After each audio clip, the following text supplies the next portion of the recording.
back to sleep, little puppy. It's early morning here in Sydney, Australia.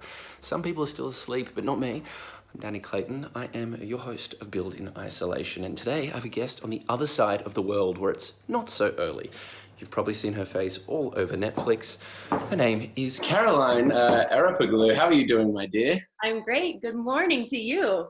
Look, I hope I'm not too shaggy. I did just step out of bed, but don't worry, I'm full of beans and full of coffee, and I'm ready to talk all things Outer Banks, Stranger Things. Let's start with this incredible Netflix show, because it's one of those ones that kind of gets you in pretty much instantaneously. Mm-hmm. It's thrilling, it's mysterious, it's a bit sexy. What's it been like to work on a show as popular as Outer Banks?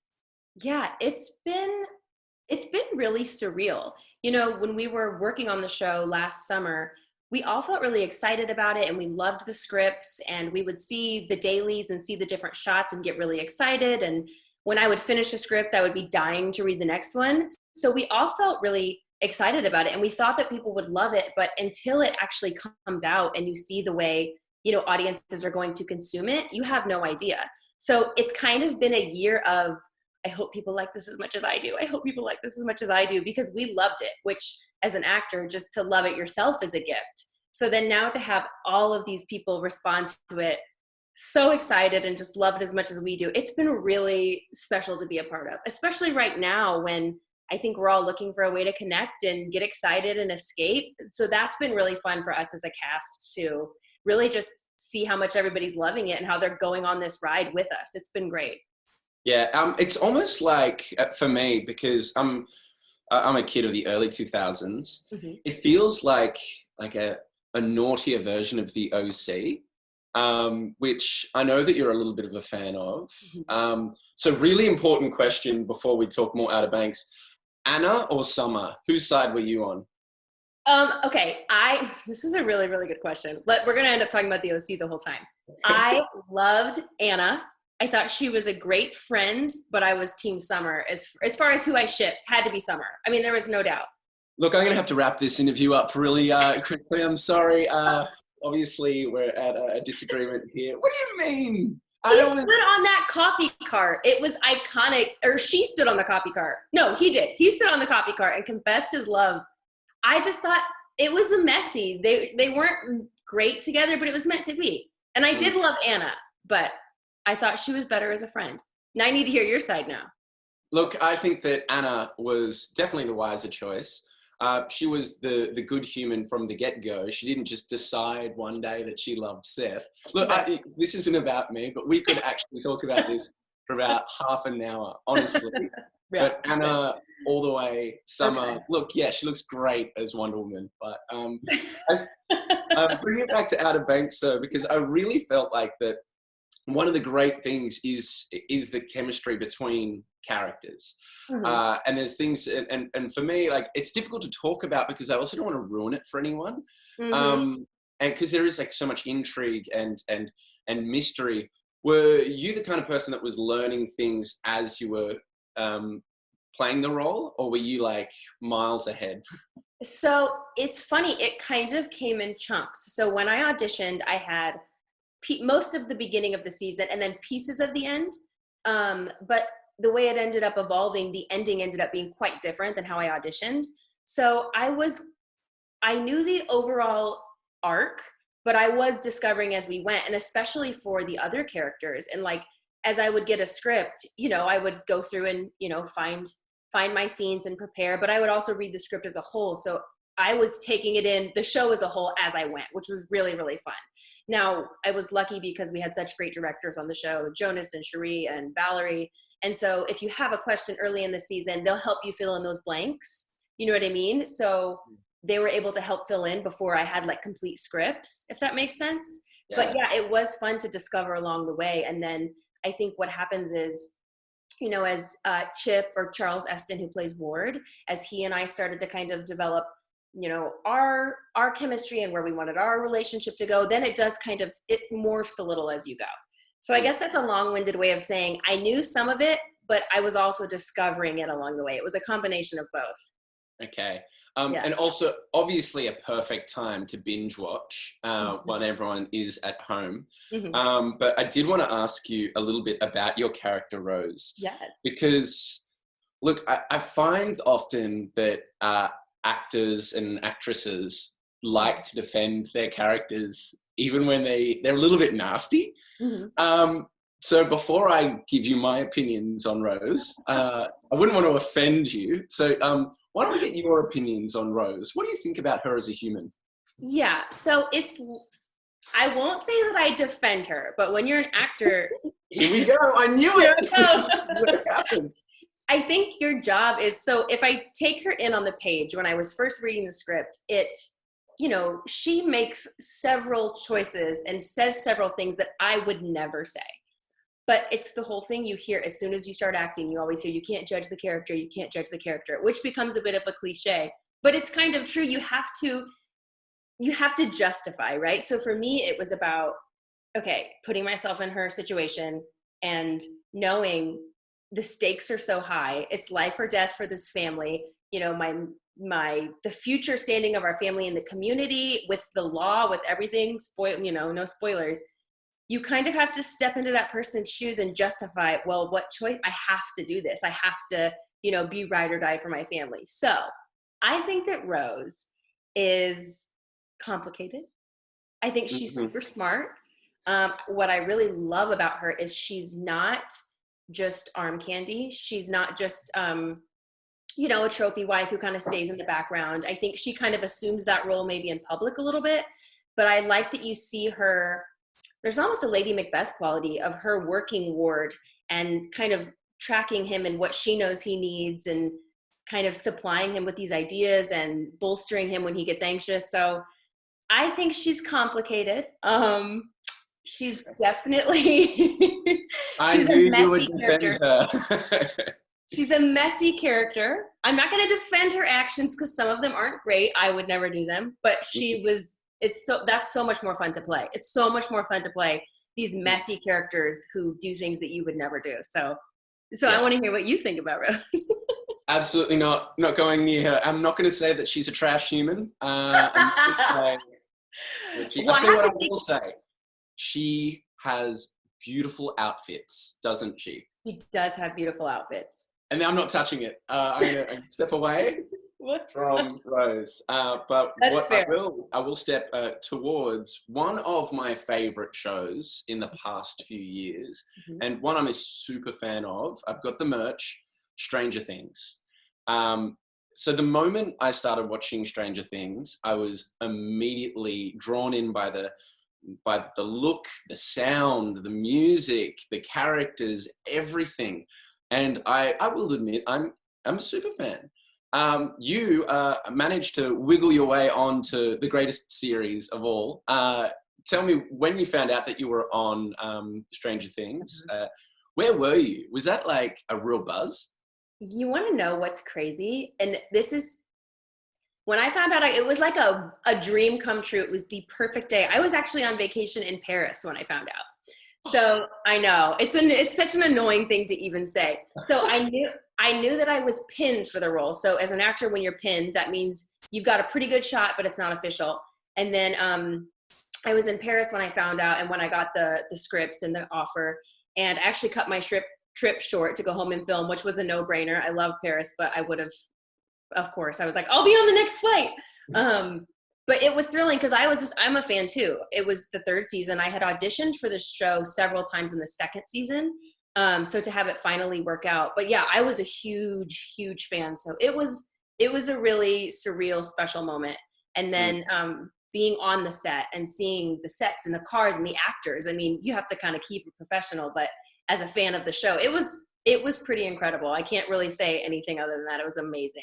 Yeah. I mean, your character did thirst over Dacre, Yes. otherwise known as Billy. Billy. And he's an Australian. He was on our show not too long ago. Oh, nice. He's so lovely. Yeah. So he's a nice guy because Nice. Obviously Billy, not so nice. No. But it looked like it was easy for the girls, or all the girls, to thirst over him. Yes. It wasn't too hard. Yeah. Yeah. Yeah, he's an easy object to, follow across the pool. Yeah. Yeah, no, he was so kind. And actually what's funny, when we audition, especially for a show that popular, all of the names are changed because they don't want any plots to get out. So in my audition, I remember it was, "Good afternoon, Roger." And so whenever I watch, I'm like, so funny then to realize it ended up being Billy. But yes, he's great. And being on the show was so, so special. I loved, number one, your transformation into a Mm-hmm. Stranger Things character. Mm-hmm. Because like if we were to look at you now Right. and we were to watch season 3, we'd be like, where is she? Because you look so different. I've learned that the Duffer team are very, very serious about like the way that everything looks down to every detail. So was that almost a surprise for you when you looked in the mirror? Absolutely. And it was, to be perfectly honest, it took all the pressure off, because when I saw what I looked like, I had the visor and the huge fake bangs and the mullet and the makeup. It almost was like, oh, I just really have to sit here and say it. Like, to be honest, like my look is doing so much of the work for me. They're such artists and they really do transform you, that I remember being such a fan of the show and thinking, how am I going to like make myself fit into this world? I'm just a contemporary actor. And as soon as you see what you look like and the artists on that show work their magic, you're right. It's a transformation. So it was a total, I have so many selfies in my trailer of just like, that I immediately deleted because I was nervous that, I was going to get in big trouble. I had so much behind the scenes pictures just of me in my trailer because the rules are so, so crazy. And I got nervous and I deleted them all like minutes after. Because you're not allowed to have them. No, and technically that's behind the scenes, isn't it? Right. I mean, I have a couple in my trailer and then a couple that hair and makeup gave me because they take continuity pictures, which is a great way to get behind the scenes without getting in trouble. But yes, that show is very strict, understandably so. So, sure. But yes, the transformation was a blast. I mean, I did see your behind the scenes pictures when you played a lab technician on The Resident. That's right. And it did make me smile because number one, it was like some dorky Crocs almost. Like, yeah. And I was like, oh my gosh, those, like, are those what lab technicians wear? I don't know. I haven't done the research. Like, a lot of nurses wear they're like Crocs, basically. They're really squishy, comfortable clogs. And I guess they're supposed to be very comfortable for long hours, so nurses wear them a lot. But yeah, I always wore crazy. I think so. I know that Post Malone is a huge fan of Crocs. Oh, but the badge was what really kind of got me with Noni Turner, your character name written on it. Yeah. And it had your face, and I was like, what a great memento. So I want to know, do you have that medical badge? Do you have that at home as a memento from your time? I don't. You know what? I wish I did. They keep everything, because you never, in 3 seasons, if I go back to the show, or if they need to shoot it, they never know what they're going to need to reshoot. So you really don't get to take much home. So, but you know what? Maybe I need to try and get that badge. Now you've inspired me. I need to reach out to my friends at The Resident, because then it would be such a cool, just like you said, a memento. Absolutely. I'm going to do that. Do you have any mementos from any of the shows that you've done? Let's see. So I have from Outer Banks. Okay, so let me just say, there were some amazing bags that my character carried on Outer Banks. And the entire season, I just kept saying, this would make a great wrap gift. And I just said it over and over and over again. And then my customer was like, you better stop saying that, because if one of these goes missing, even if you didn't take it, people are going to assume you're stealing your props. So I don't think I have anything. I'm trying to think if I have anything from Outer Banks. I have these really cool, we got wrap gifts, and they're little bars of gold that say like season 1. I mean, they're not real gold. Oh, I was about to say, it's a Netflix. No. They're little fake bars of gold, but they're really, really cute. So I have that I love. I just like, put it on my table. And, but yeah, I'm trying to think. Mostly it's just pictures. And then from Stranger Things, I have a ton of mementos from the premiere, because I got to go to the premiere on Santa Monica Boulevard. So I have all my tickets and you had your full-blown red dress for the red car. Oh, it's great. Look It at was so that. much fun.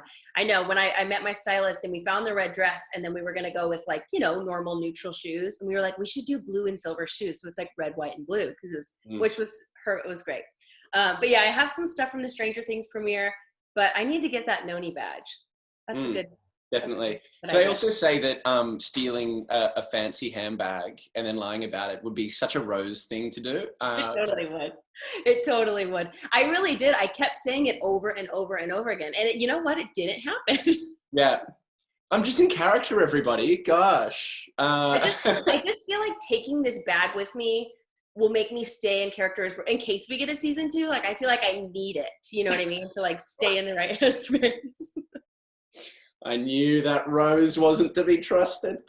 But, speaking of powerful women, like a boss, God, that is a cast of the most powerful women. And what a hoot. I mean, that looks, you can never tell if like a movie is fun to work on, but I'm just going to say that looks super fun to work on. It was. What was it like for you? It was, to be honest, it was at first a little bit nerve-wracking because I've done a ton of improv on stage because I have a theater background, but I've never improv'd at that level on a film set.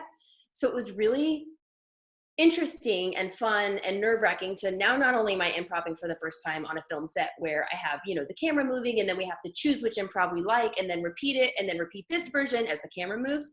So that in and of itself is a little bit of like, okay, I really have to focus. And now you're doing it with Tiffany Haddish.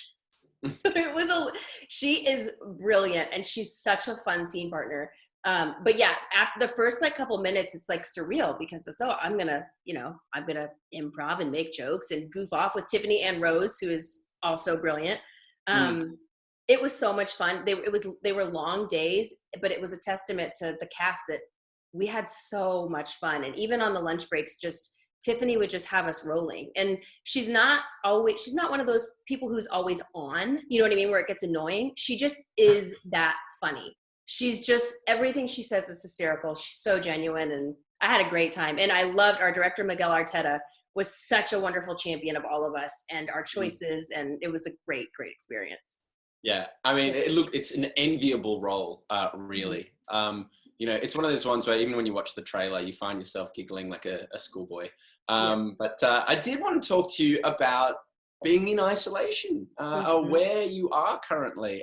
This is my exciting scenario right now. But where are you? How are you staying sane and healthy while keeping out of the public? Yeah, I'm in Atlanta with my husband and my dog and my cat. And, I would say I'm doing a pretty good job staying sane. I think like everybody, I have good days and bad days. I think the key for me has been, I'm someone who I really like structure and I really like to be busy. So this is kind of my nightmare. So when it first started, like when we first realized like we're about to be doing this at least for a couple of months, I was like, I'm going to have a schedule. I'm going to map out every day and I'm going to be productive. And I haven't done any of it. No. None of it. It's been such an interesting adjustment to really find joy and contentedness in doing a lot less, if that makes sense. Just, this is a really silly thing, but I bought a kiddie pool on Amazon. So I have a really big kiddie pool in my backyard. Luckily my backyard's private, so people can't see like it, because it's quite a setup. I've been sitting in my kiddie pool and reading. I've gone on more walks than I've gone on in my entire life. I've been good at meditating for once. That's the one thing I've been doing well.